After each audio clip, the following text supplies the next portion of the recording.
E aí, senhores, Ana Paula Russo aqui, professora de Biologia, e agora eu vim falar sobre proteínas e enzimas.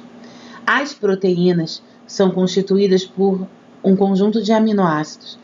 Esses aminoácidos, eles se unem por ligações peptídicas. Essas ligações unem os grupos amina e ácido, que a gente vai ver no esqueminha daqui a pouquinho. São moléculas orgânicas mais abundantes e importantes das nossas células, porque são capazes e têm como função catalisar as reações químicas. São formados por carbono, no principal. Eu vou abrir aqui logo, olha, aqui, ó, no esqueminha aqui, ó. Carbono, um grupo amino, NH2, um grupo carboxila,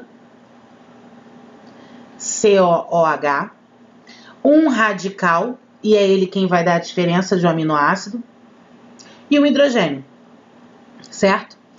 Esse hidrogênio e esse são eles que se ligam nessa chamada ligação peptídica. Então, a ligação peptídica entre os aminoácidos, ela acontece entre grupo carboxila, grupo amino. Existem 20 aminoácidos que são capazes de se juntarem e produzirem essas proteínas, sintetizarem essas proteínas, sendo que são divididos em dois grupos. Os essenciais, que são 8, e a gente não consegue produzi-los, a gente absorve na alimentação, e os outros são os chamados naturais, que realmente a gente consegue produzir isso daí, classificando as proteínas quanto às estruturas. Primária é uma sequência linear.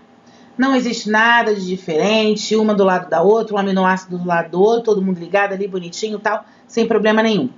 Quando eu pego essa linha e começo a torcer, ou seja, eu crio dobras sobre ela mesma, eu chamo de secundária. Quando eu pego essa que se dobrou e começo a dobrar mais ainda, encurtando ela, eu chamo de terciária. E a quaternária é quando eu pego terciárias diferentes e junto uma nas outras. Olha aqui. Ó, estrutura primária, vendo? Linear. Estrutura secundária, formando um espiral, olha. A terciária aqui, ó, o espiralzinho aqui, só que tá toda dobrada. E a quaternária é quando eu junto terciárias diferentes. Ainda, falando delas, as suas funções. Ela primeiro tem uma função totalmente estrutural. A nossa célula tem bastante proteína. Seja ela formando o citoesqueleto, que é o que dá uma forma e ajuda no transporte de estruturas dentro da célula, ou a membrana plasmática, porque ela é lipoproteica. Então, tem proteína nessa membrana plasmática. Também por transporte, a hemoglobina do sangue, ela é transportadora de gases respiratórios e é uma proteína. Aquilo ali é proteína.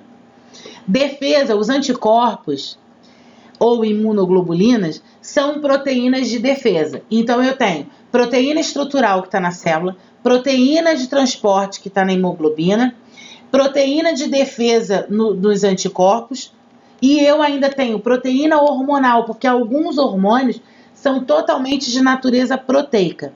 Além disso, eu tenho a proteína enzimática. Essa proteína enzimática, ela vai trabalhar muito. Por quê? A enzima, ela acelera as reações. Ela diminui a quantidade de energia principal a ser gasta, então faz com que isso aconteça de forma mais rápida. A situação é que as enzimas, com toda essa importância, elas dependem também de substratos. Esses substratos, olha aqui, ó, vamos lá no desenho. Eu tenho uma enzima, olha o formato da enzima. Então, ela só vai receber substratos que tenham esse formato. Aqui, ó, eu tenho um formato, esse formato encaixou na enzima, essa enzima transforma esse substrato e libera os dois separados. Então, acelera todo o processo, reduzindo a energia gasta. Mas existe um porém. Influência. Claro, a temperatura, o pH e a quantidade de substratos influenciam diretamente no trabalho na ação dessas enzimas. A temperatura, por exemplo. Olha aqui, vamos seguir. Você vê, uma temperatura baixa, estou comparando temperatura com a rapidez da reação. Uma temperatura baixa demora para reagir. Aí aumenta a temperatura e ela reage muito mais. Então, realmente, em torno dos 40, tá de boa, ela funciona bem. Sabe por que isso? Porque quando aumenta a temperatura, as partículas ficam mais agitadas. E, aliás, é isso que gera esse calor, esse aumento de temperatura. Partículas agitadas. Se eu tenho várias partículas agitadas no mesmo lugar, a possibilidade de que substrato e enzima se encontrem é muito maior. Se eu tiver bem devagarzinho, até o substrato chegar perto de uma enzima, já levou muito tempo. E eu estou falando de rapidez de reação. No caso da acidez, também é a mesma coisa. Se o pH estiver muito ácido, não adianta, não vai funcionar direito. O pH ótimo está em torno de 7,5, quase 8, partindo para o 8. Do neutro já para o básico. Mas também não adianta ficar básico demais, ó. Ela perde essa capacidade dela de ação. E, como eu falei, o substrato. O número de substratos disponíveis é óbvio que vai agir diretamente, vai influenciar diretamente nessa ação enzimática. Então, olha aqui, a mesma coisa, velocidade de reação. Se eu tenho pouco substrato, eu tenho pouca velocidade. Se eu tenho bastante substrato, vai crescendo gradativamente. Agora, existe um máximo. Por quê? Vamos pensar juntos. Se eu tenho 10 enzimas, de que me adianta ter 50 substratos de uma vez só? Só vai funcionar de 10 em 10. Então, se eu tiver 10 enzimas e 2 substratos, elas vão demorar, né, para trabalhar. O trabalho demora para ficar pronto. Aumenta o número de substratos. Ih, chegou a 10. Ó que legal, beleza, vai funcionar bonitinho.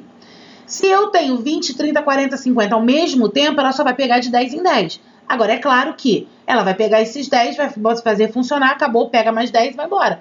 Então, facilita esse trabalho. Facilita essa velocidade. Tá bom, gente? Olha só. Paro por aqui. Um beijo. Fiquem bem. Tchau, tchau. Até a próxima.